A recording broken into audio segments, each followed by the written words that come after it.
Эх хотын хөл тадарч анир гүм шүн болжээ. Саран авхайн сүүн туяанд дурлалт залуус намуухан алхана. Ойр харагдах гэрэлтэй цонхны онгорхой салхивчаар уянгалаг хөгжмийн саруул аялгуу сонор дэлдэнэ.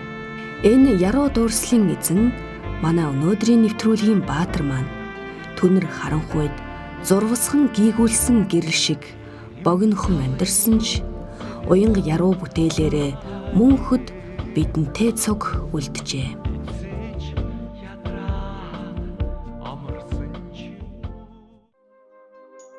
Бидний сэтгэл зүрхэн дундуур зүсээд өнгөрөх уран бүтээлүүдийг тойрвогч нь он цагийн дундуур Монгол дундуур минь туулж өнгөрсөн богинохон хувь заяа хурц гэрэлгэгээ Бурхны зараал байсан хэмээн төрийн шагналт ардын уран зохиолч Бовгийн лавсран бичжээ.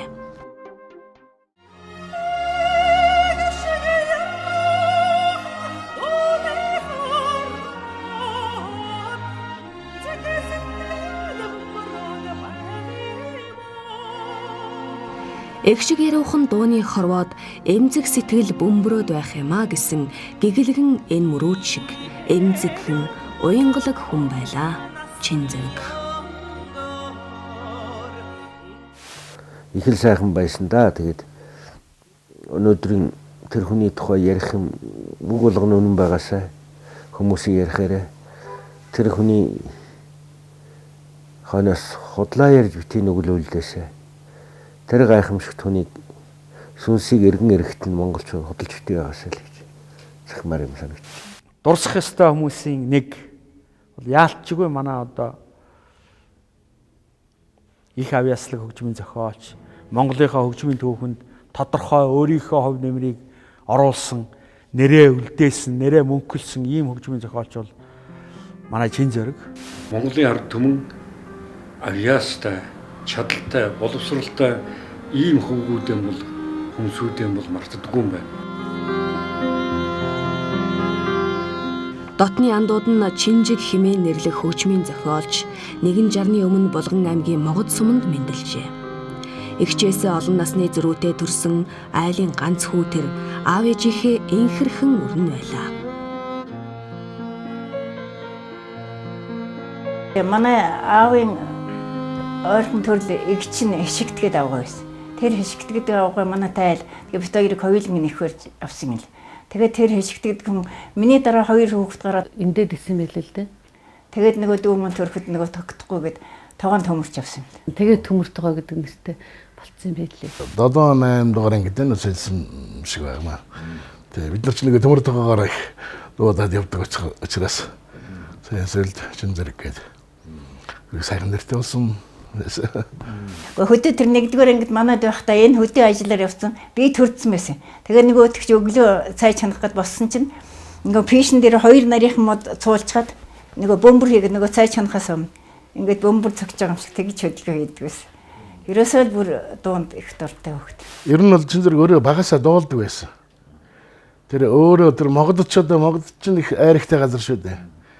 Тэгээд тэр манай найзынхан тэр хөдөө бай тэгээд тэнд чинь нөгөө айрын цагаан дээр их л одоо дуулж хуурдаг гэр орных нах дуу нар нь ер нь тэр Монголынхан одоо бас л дуу хуурч улсууд байсан л да.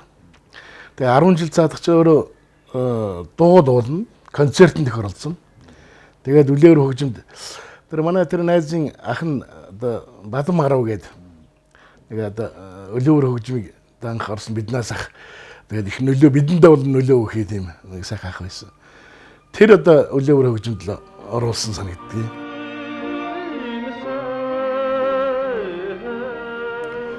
Дөлгөөн хэрлэн дууг бөмбөлцтөл дуулж шалгалтандаа тэнцээд манай ангид орж байлаа хэмээн Жанцсан наруугаа дурсдаг юм. Булган аймгийн Могод сумаас Чин Зориг гэдэг 7 дугаар ангид төгссөн хүүхэд ирж надад шалгалт өгсөн. Тэр үед Дөлгөөн хэрлэн гэдэг дуу дуулаж шалгалтанд орж байсан байгаа юм. Үүний дараахан багшийнхаа урангоог амьдруулсан хүү урлагийн их далайд эгнэгт хөл тавьжээ. Тунчиг удалгүй үүлэн цэнхэр хангаа дуу нэгшиглэж уран бүтээлийн гараа нь эхэлжээ. Үүлэн цэнхэр хангаа гэдэг дуу бол үнэхээр монголчууд мод усан хайр гамгүй одоо идэлж байсан их хэцүү үед Үүлэн Цэнгэр хангаа гэдэг дуу гарснараа монголчуудын байгалийн хайрлах үзэлт бол цоо шин зүйлийг энэ дуу бий болгосон гэж ингэж ойлгож байгаа юм.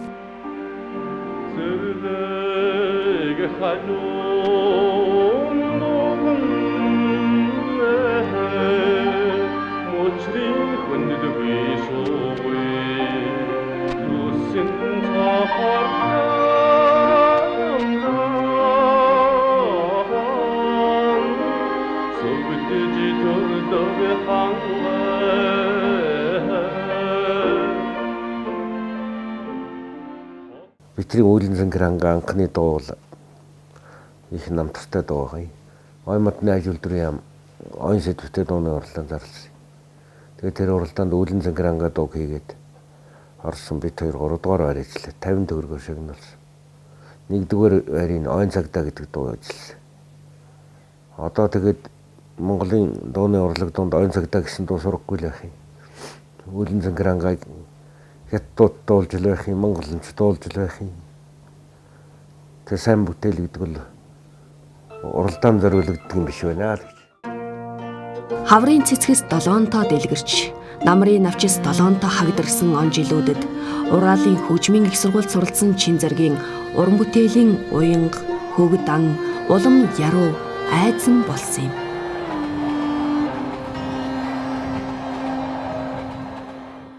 Бид нарыг очоод нэлээд хуучин архаг оюутан болцсон байхад Чинзэрэг маань араас одоо яг хөгжмийн зохиолчийн ангид бидний анги дээр ирж надтай нэг одоо мэрэгжлийн багш дээр суралцаж эхэлсэн. Тэр үеэс бид төр нийлээд үерхэж найзалж хөгжмийн урлагийг ярьж дуу хоороо биеиндээ сонсгож ингэж одоо насных нь эцсийг хүртэх юм уу? Одоо тэр хамгийн сүүлийн өдрийн хүртэл хамт явсан би байгаа юм да.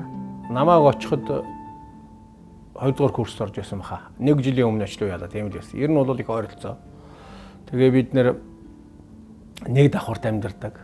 Тэнд очиод бидний уулзалдаал хоорондоо ярьдаг байсан юм гэхээр дандаа дуу, хөгжим, зохиол бид нар 2 гитартай 2 морин хууртай. Тэгэл ерөөсөө 2 гитарын хэн чавж болно? Бүгд гитар тоглодог. Чинзгийн төгсөг төхөөд ирвэ. Тэгсэн төгс төхөөд ирсэн дипломын ажил арай дуусаагүй.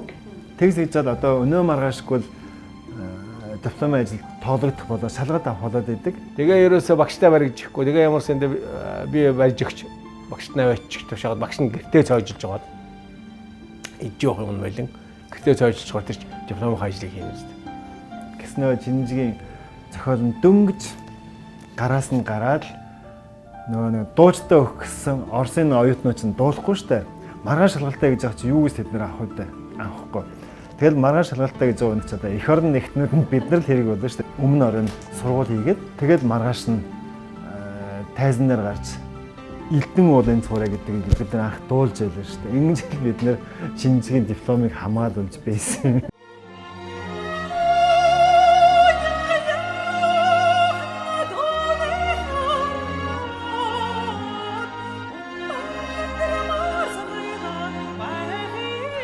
Уянга яруу дууны хорвоод удаан амьдрмаар санагдаад байх юм аа.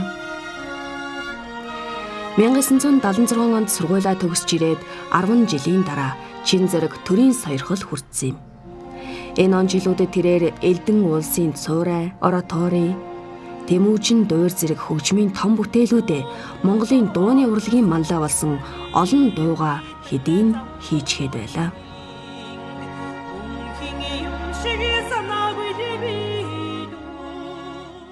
Наярэд оны дууны уран бүтээлийг Чинзэргийн намрын дурсамж, Сараагийн дуулсан энэ зүүдний говь, Хэний Өлзий оршин дуулсан Үүлэн Цэнгэр хангаа, Гамбатын дуулсан Ус мөрөн олонч гэдэг 4 дуугүйгээр энэ 20 жилийн дууны уран бүтээлийг дүгнэх ямар ч арга байхгүй. Энэ дуунуудаар ингээл жишээд бодоход бол манай Чинзэрэг бол үнэхээр дууны урлагт бол том төлөөллийн нэг дээ. Чинзэргийн дууг ярихгүйгээр бол одоо 90-ад он, 2000-ад он одоо хүртэл энэ дууны урлагийн тухай бол ярих болцоогүй л дээ.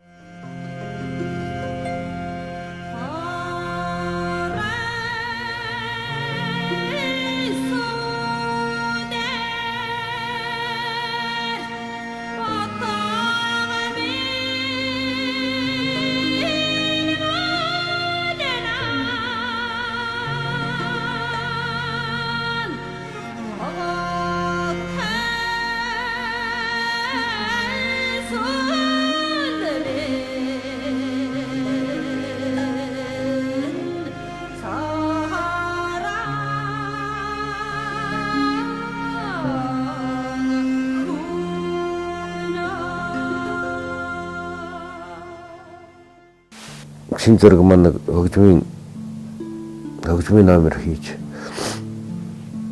тэрний мажорны аялгаунд нь их гоё аялга орж ирэх нь би шүлэгчж өгөөгээд тэгээд миний зүүдний говь төрж.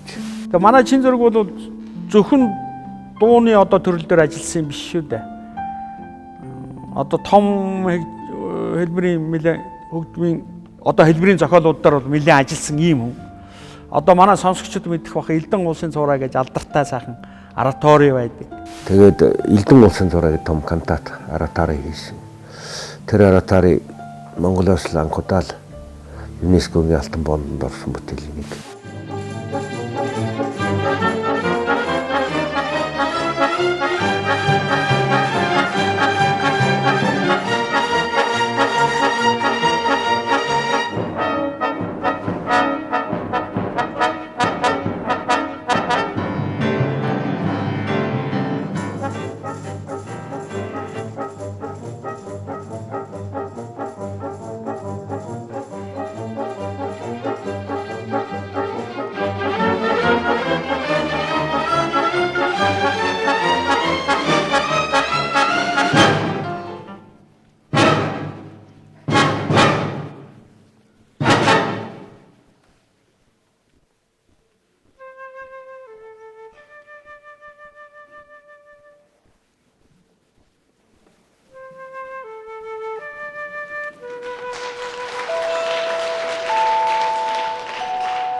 Элдэн улсын цувраа гэдэг кантат би миний ханы нутаг учраас өсгөлийн түмэн зориулж хотгоодын алдарт баан Цэнгүүн зүйнгийн норсгол зориулж хийсэн бүтээл. Их сайхан болсон гэж хүмүүсүүд ярьдаг. Хожим төрийн шагнал ах үед нь бол би төрийн шагналын хороонд байсан. Чин зэргийн Элдэн улсын цувраа зүүдний говь төгөлдөр уурын концерт гэсэн 3 юм төрийн шагнал өгсөн. Хамгийн ихэнд дурддаг гэсэн зүйл баярлж явдаг. Тэмүүжин гээд одоо манай хүүхэд багчуудын их дурладаг хүүхдийн дуур байна. Энэ хүүхдийн дуурууд их онцлог. Урд нь одоо өөр оронд байд юм уу би мэдэхгүй байна. Манайд л байгаагүй.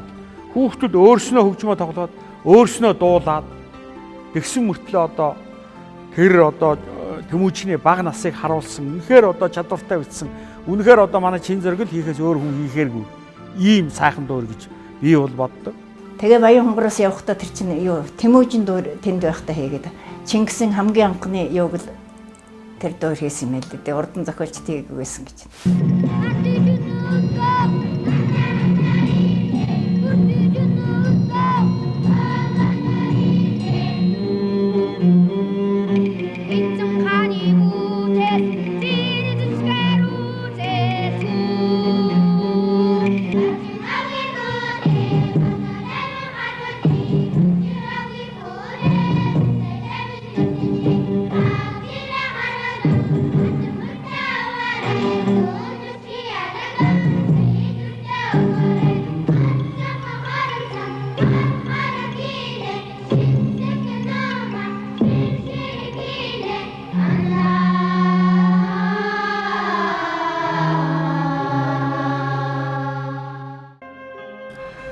Буй биеэрээ цас болно.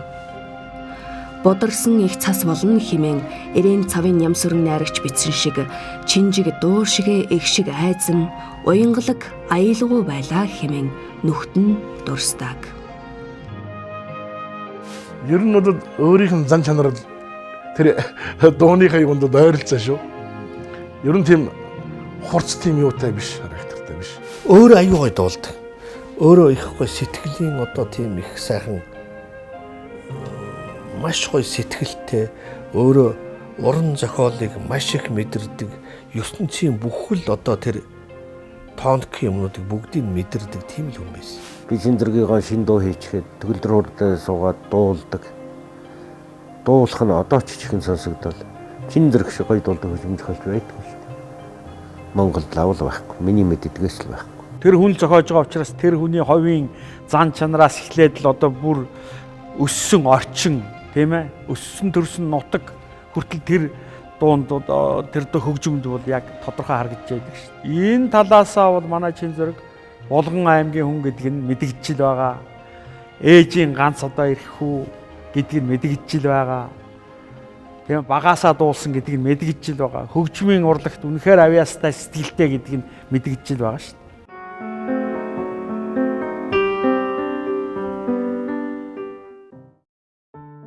Айлын ганц хүү түүний ижидээ зориулсан дуун хөшөөн хорвоод ганцхан ээжтэй гэдэг дуу.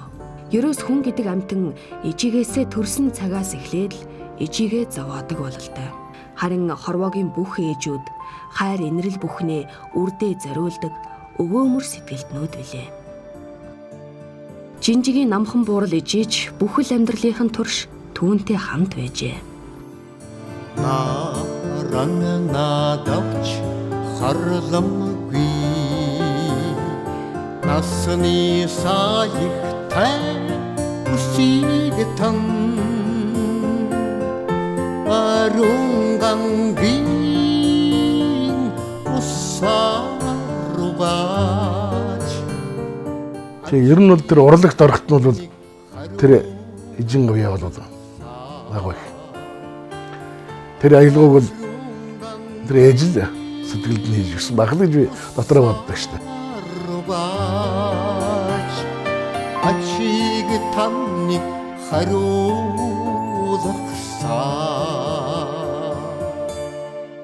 Чинзэрэг бол эгчтэй хүний ганц хүлдэ. Манай Чинзэг чинь ер нь Свердловскт сурч байгаа хугацаанд хол байсан баг.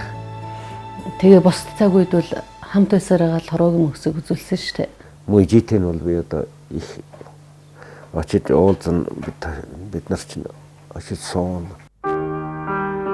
Алаг хорвоогийн түмэн нурчаанд амьдралын түшиг гэрэл гэгээ нэмсэн хантайгаа тэр намрын дурсамжаараа уулзжээ.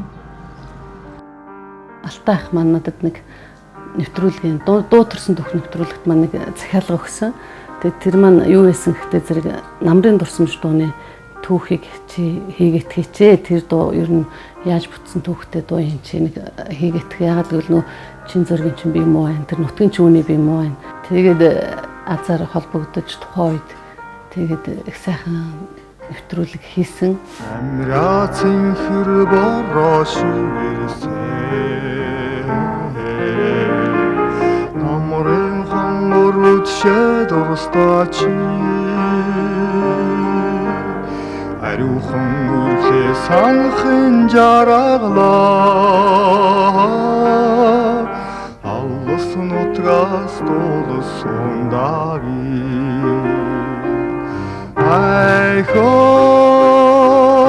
Айхочимэ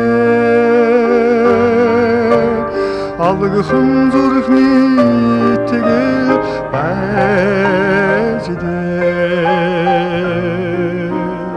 Амьдрал жаргал минь надтай учирсан.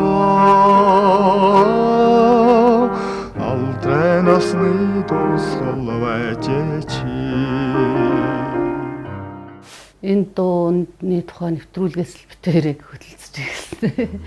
Тэгээд тухайн үед ингээд нэвтрүүлгийн хэмжлэгийг хийх гээд очиход би энэ муу хөвтөжсэн.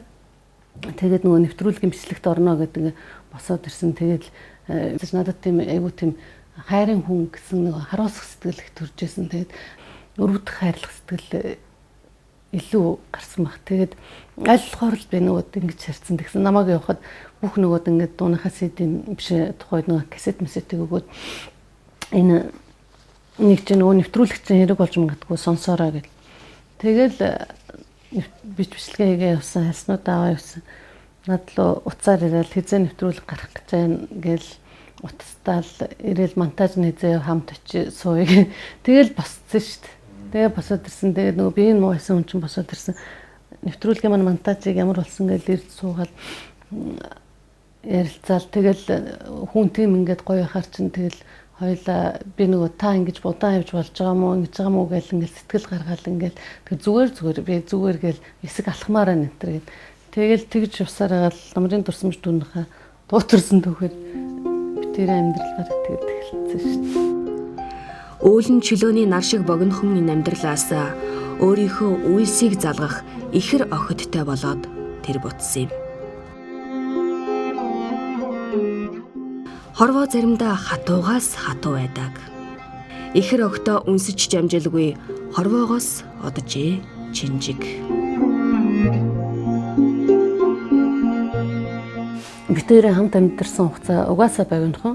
Гэхдээ энэ хугацаанд бол би харамсдаг байсан ч гэсэн одоо бол харамсгаа болсон. Яагаад гэвэл нэг хувь тавилангийн ирэхээр тэр хүний амьдралынх нь хэдхэн хормыг ч гэсэн уртасгаж тэр хугацаанд бас нэг гайгүй хэдэн бүтээлүүдийг би төрүүлж чадсан гэж боддог. Тэгсэн ч байгаа. Энэ миний угаасаа үүргэл гэж би боддог. Тэгээд битэр ч угаасаа ингэн тэгнэ гэдээ амлж ярьжсэн болохоор тэгээд ч дээр одоо би бурхан байдаг гэдэгт итгэдэг шүү дээ. Харж л байдаг баг. Хүн болгон 7 бурханд эзэлсэн хоттой бурхантай байд юм л лээ. Тэгээд битэрийн хот ч нэг од. Тэгээд бурхан тэнгэрээс харж л байдаг болоо та. Тэгээд хэрвээ хардггүй ч байлаа гэсэн одоо миний хийх ёстой үүрэг юм хойно ямар ч хэлсэн чадах хэмжээгээр л хийндэ. Харин амьдралын энэ хүнд давааг одоо тэд давжээ. Амьдрал үргэлжилд гэрээ үргэлжлэн аюулгүй айзамж хатуу хорвоог зөөллөн уянгалсаар.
Би бол бас нэлээд юмнуудыг нэмэлж байгаа л да. Энэ цаг хугацааны аясаар ерөөсөө угаасаа одоо энэ бүтээлүүдийн хурдан л эмхэлцэгцэлж эмхтгэж гарахгүй бол зарим нь цахим файлд энэ төр шилжүүлэхгүй бол болохгүй юм байна. Ягаад гэвэл тухайн үед нөгөө харандаагаар ингээд бичсэн. Тэр чинь бол ингээд цаг хугацааны ирэхэд бүдгэрээд идэв юм байна. Хэдийгээр ингээд хадгалаад байж байгаа ч гэсэн. Тийм учраас би одоо харин бүтээлүүдийн ер нь л цаг алдалгүй цахим файл шилжүүлээд хэвлүүлэхийг хэвлүүлээд хугацаа алдахгүйгээр л ажиллая. Болж игэл энэ 60 насных нь ойн жилд багтаач хийл гэж бодоод байгаа шүү.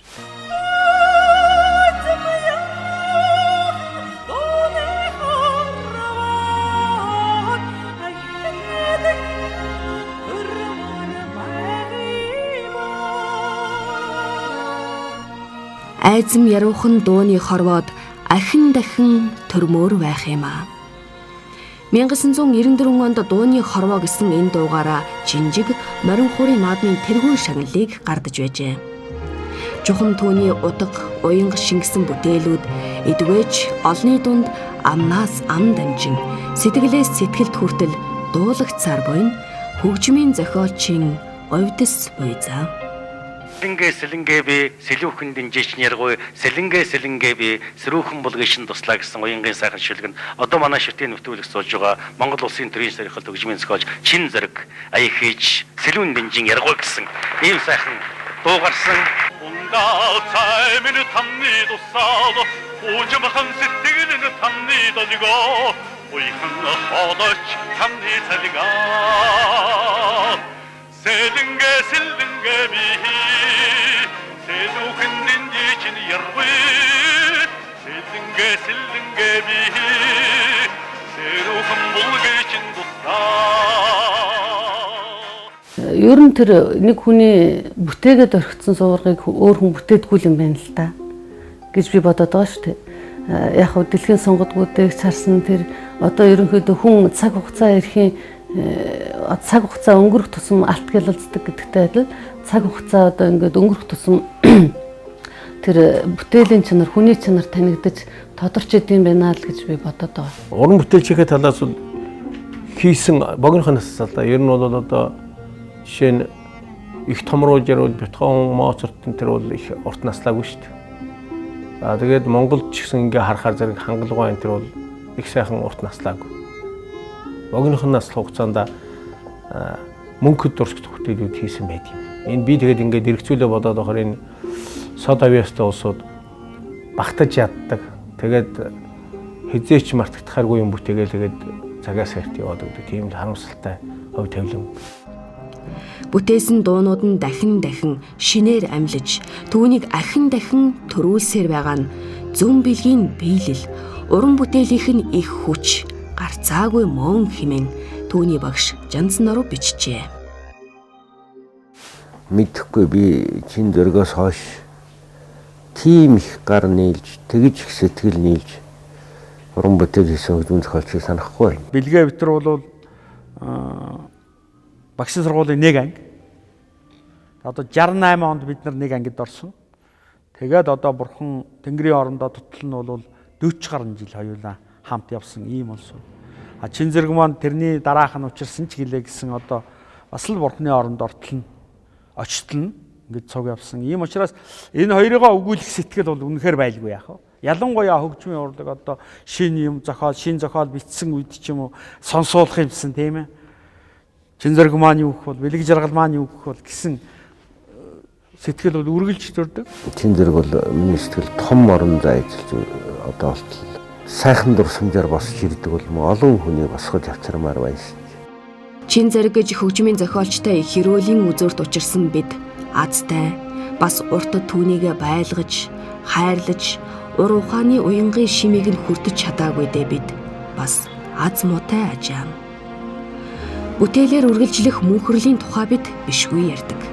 Түүний үлдээсэн энэ их орон зайд одод түгэж, тэнгэрэл дүүргэх болохоос давтагдшгүй нэгэн бодгалын орон зайг өөр нэгнээр яаж дүүргэгсэн билээ. Нулимс, харуусал, дурсамжийн алинж энэ орон зайны талыгч эс дүүргэн бүлгээ. Хагцал бол юугаарч нөхөршгүй гарц юм. Мартахгүй гэдгээс бид айж биш. Сэргээсэн гэгэн дурдтгалаас мартахуйтай тэрсэж амьдрах учиртай хэмээн сэтгэлийн эрхэм үгээ бичсэн эрхэм анд ардын уран зохиолч Бавуугийн лавсрангийнх нь энэ үгээр нэвтрүүлгээ өндөрлсөв.